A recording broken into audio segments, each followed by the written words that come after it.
halos isang linggo na. Hindi ako mapanatag na simula nung Lunes, ang ipinapakita natin ay para bang walang nangyari, na para bang hindi nabastos ang ating institusyon at lalong hindi dapat inaasa sa mga Facebook Live ang pagtatahi-tahi ng mga pangyayari. Ganito na ba talaga kababa ang inabot ng ating politika sa Pilipinas? The situation stooped so low that here, may pwedeng magkasa ng baril sa harap ng mga sibilyan. Kahit kailan, hindi yan nangyari sa Pilipinas. Kahit panahon ng kudeta, not even during the darkest days of martial law, did gunfire erupt within our halls. Whether we stand in the minority or in the majority, the Senate as an institution has sustained a profound injury to its dignity, credibility, and moral authority before the Filipino people. When aggression is normalized and humiliation is treated as political currency, we cannot have a culture that proudly treats fellow Filipinos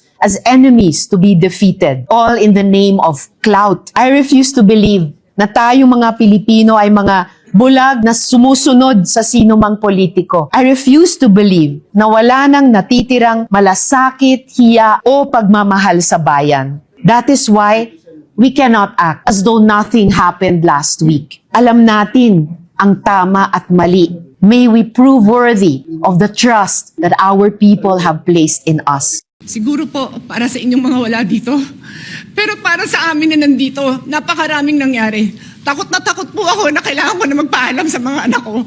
At yung staff ko, 2 pintuan ang pagitan ko sa putukan. Yung staff ko na si Claire, na 20 years na sa akin, nandun siya sa labas.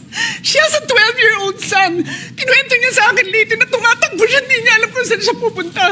Kaya para sabihin niyo na walang nangyari. Napakasakit para sa aming lahat na nandito. And as I said, 2 pintuan na nagpo-protect sa akin sa putukan.